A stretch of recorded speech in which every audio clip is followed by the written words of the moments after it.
You think funeral food was an afterthought? Think again.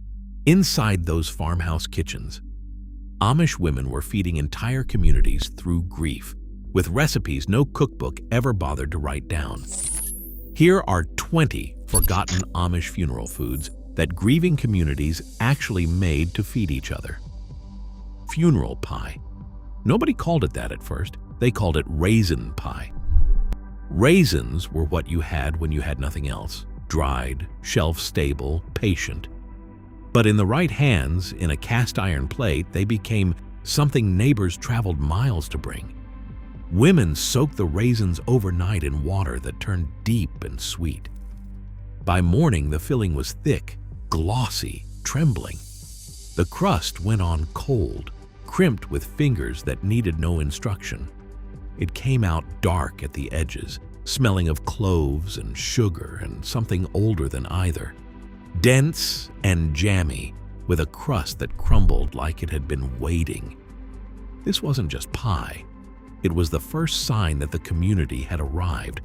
In the years when whole families were lost to fever or winter, this dish appeared on Amish tables from Pennsylvania to Indiana before the body was even in the ground. Church soup, flour, egg, broth, nothing more. But in a home silenced by loss, a pot of this on the wood stove meant someone had been there before you woke up. Women made it without measuring. They rubbed flour and egg between their palms until small, rough nuggets formed, called rivels, and dropped them into boiling broth where they swelled and turned the liquid cloudy and good. The smell was gentle, faintly wheaty. Each spoonful was dense, starchy, and steadying. Soup was how you said, "I am here, I don't have words, but I have broth." This dish fed mourners at Amish burial days throughout Ohio and Indiana through the early 1900s, carried in covered pots by women who walked. Schnitz and Knep, apples dried on string above the wood stove, shriveled to leathery slices that smelled of old orchards, worthless to anyone who did not know what to do with them. In the right kitchen, soaked overnight and simmered with dumplings, they fed entire families the morning after a burial. The slices swelled in cold water through the night. By morning, they had softened and sweetened again. Into a heavy pot with dumplings of flour and fat, they simmered together for an hour, while the kitchen filled with a smell between jam and bread. The apple gave twice, once from the tree in summer, once from the pantry shelf in winter.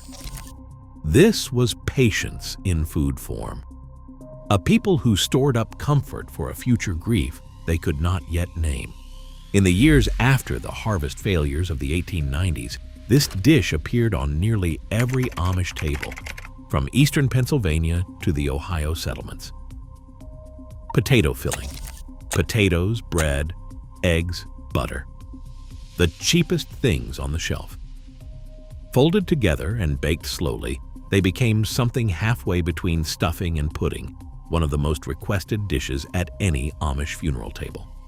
Mashed the night before, torn bread and beaten eggs and soft onion folded in, then into a deep roasting pan and a slow oven until golden on top, custard soft underneath. The smell was of bread and butter and warmth, which is to say, the smell of comfort before comfort had a name. Each portion thick and faintly sweet and rich in a way that asked nothing of you. My grandmother made this the day after every funeral. She never called it anything. She just said she was bringing something warm. Proof that simplicity, applied with love, feeds not just the body, but something deeper.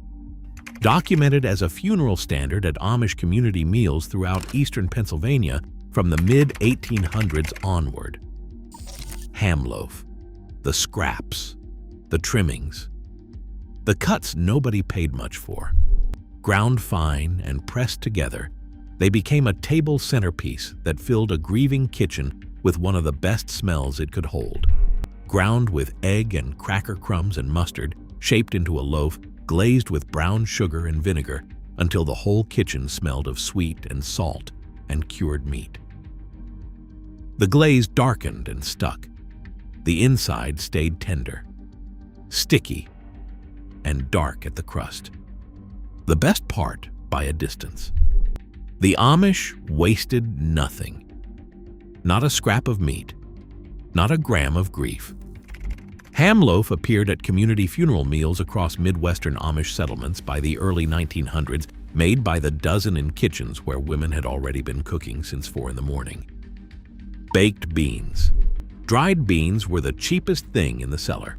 They lasted forever, and they fed 40 as easily as 4. Soaked overnight, layered in a deep crock with salt pork and molasses and dry mustard and onion, left in a low oven from first light until afternoon. The liquid reduced to something thick and dark. The smell built slowly all morning, sweet and smoky and deep. Each spoonful rich and heavy and tasting like hours. Some foods are built for crowds. This was one of them. Made for grief that arrives in quantity because it always does. Church-baked beans fed grieving Amish communities across Pennsylvania and Ohio through the 20th century. They were carried in the same crocks that had held them 100 times before. Kaffeekuchen. Coffee cake was not impressive food, made by hands that could make it without thinking. But it was always the first thing that disappeared from the table. Made before sunrise, wrapped in a cloth, carried through cold air to a house where the lights were already on. The crumb topping sugared your fingers. The cake was tender and yeasty and faintly sweet, with a cinnamon smell that cut through everything heavier in the kitchen. Soft at the center, crumbling at the edge, warm enough that you felt it through the cloth before you unwrapped it. You brought this because you didn't know what else to bring. And it was always right.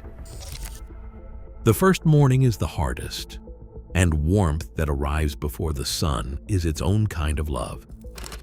Kaffeekuchen traveled to grieving homes throughout Amish communities in Ohio and Indiana well into the mid-20th century, made by women who understood that arriving early was the first act of comfort. Saffron bread. A pinch of saffron. In a kitchen that kept almost nothing exotic, that single spice was a luxury, and bringing it to a grieving table was a statement without a word. The saffron dissolved into warm liquid and turned it gold before anything else was added. The loaf rose slowly and came out delicate and faintly floral, lighter in crumb than anything else on the board. Not brown, not white, gold. Faintly sweet, faintly floral.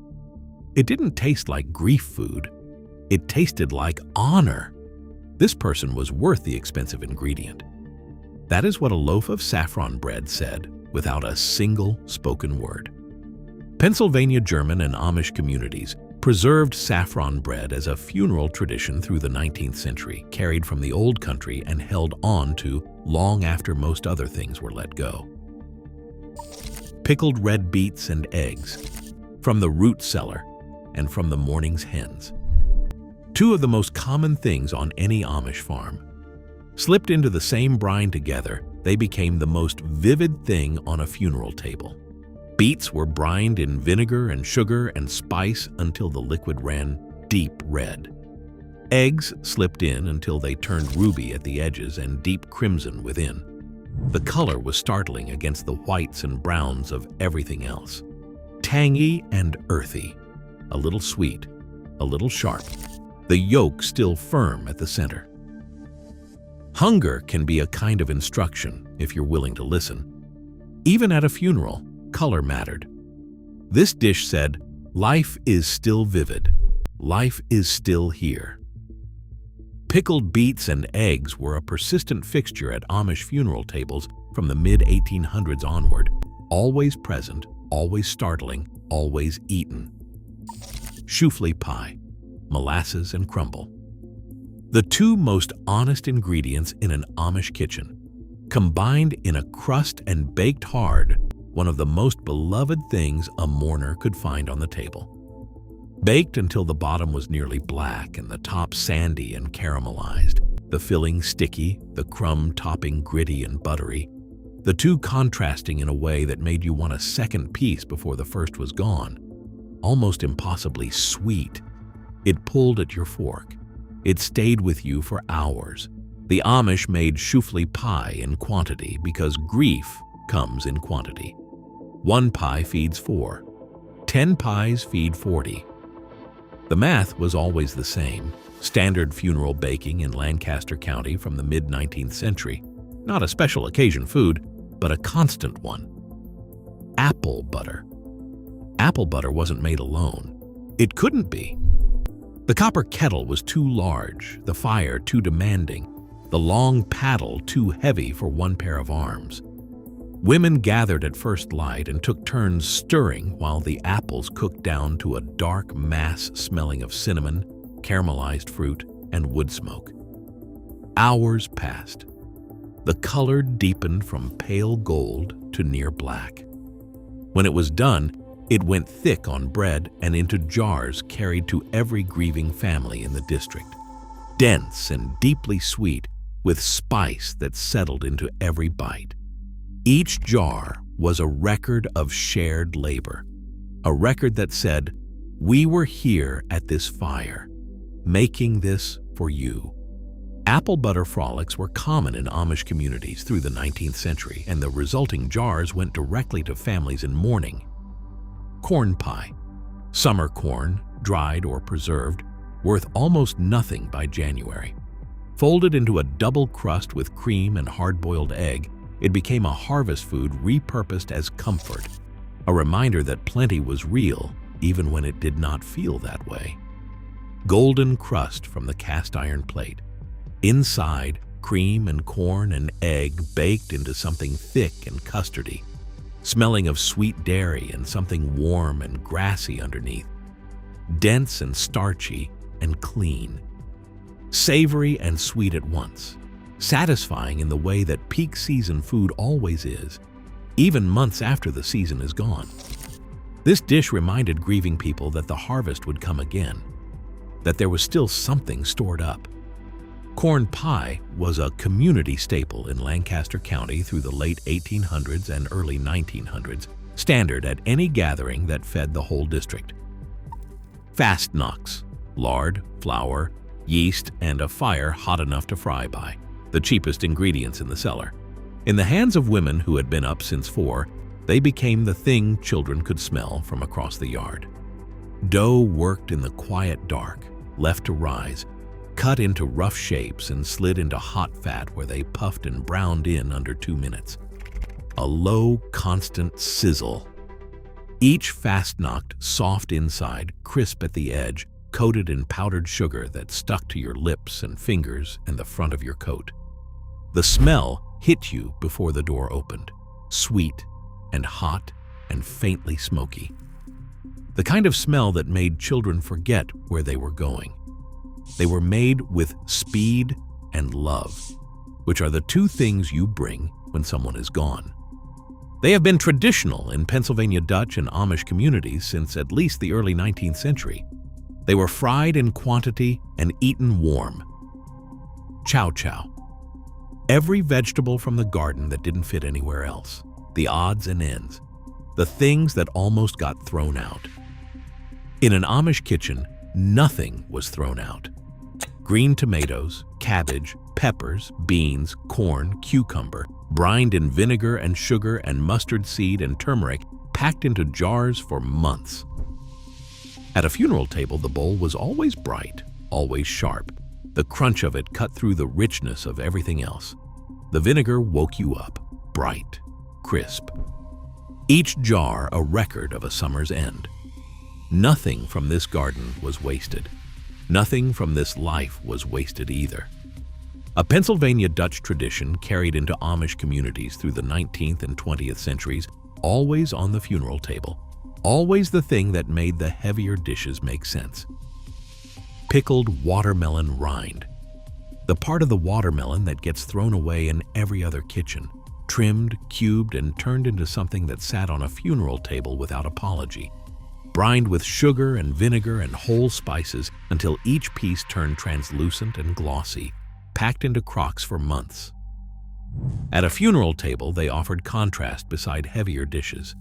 Bright and sharp and alive, the crunch of them. The vinegar edge, firm but giving at the tooth. Sweet and gently spiced, with a finish that kept pulling you back. The Amish knew what most people forget. The thing you almost discard is often the thing worth keeping. Pickled watermelon rind was a documented Amish and Pennsylvania Dutch pantry tradition through the 19th and early 20th centuries, made to last, made to give. Egg noodles, flour, and eggs. 2 ingredients. Rolled thin and dried by hand and dropped into hot broth, the foundation of a bowl that fed mourners from Ohio to Pennsylvania for over a century. Rolled almost transparent on a floured board, cut into long strips, draped over the backs of chairs to dry, pale yellow and silky. Then into boiling broth where they swelled and turned the liquid golden.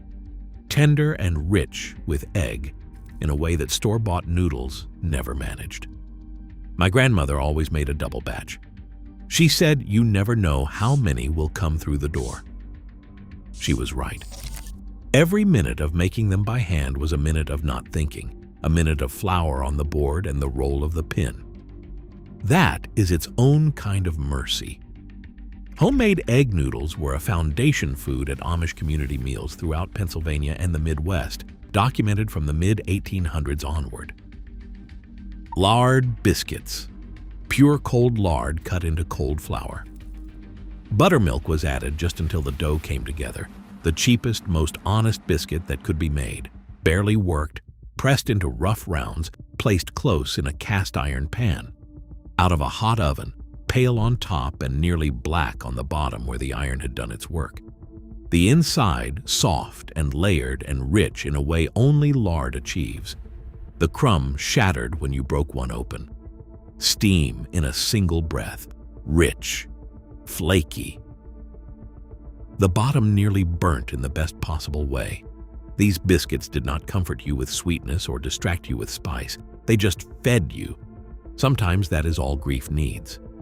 Lard biscuits were a staple at Amish funeral meals through the early 20th century in Pennsylvania and Ohio, made fast, made plain, made in quantity.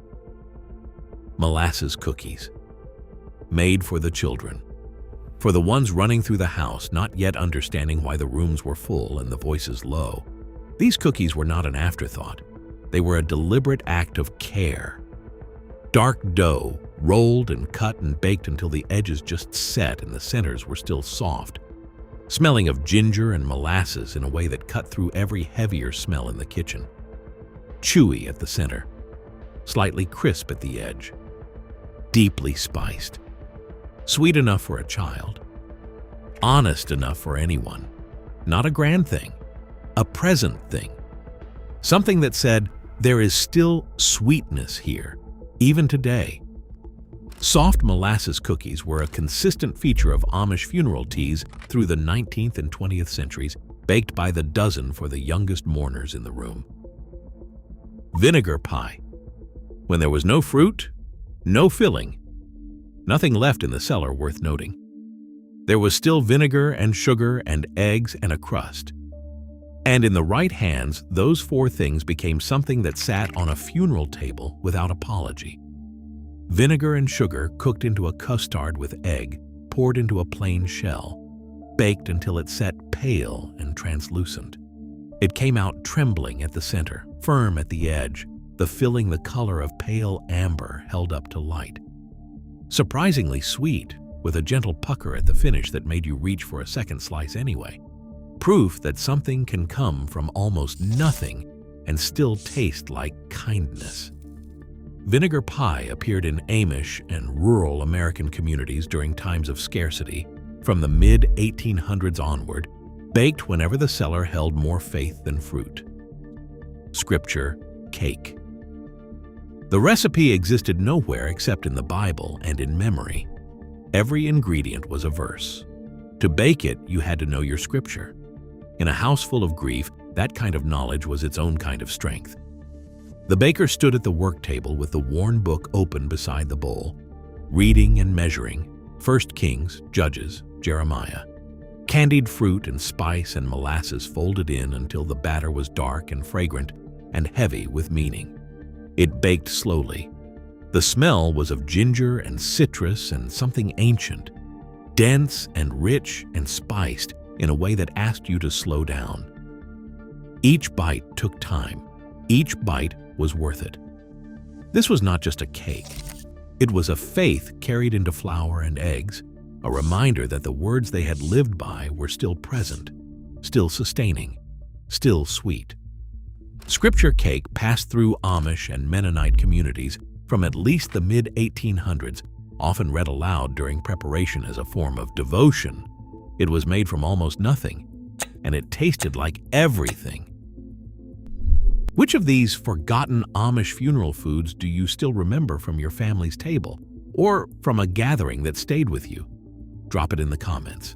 If this brought back something you thought was lost, hit that like button. And subscribe so we can keep uncovering these forgotten foods together, one recipe, one story at a time.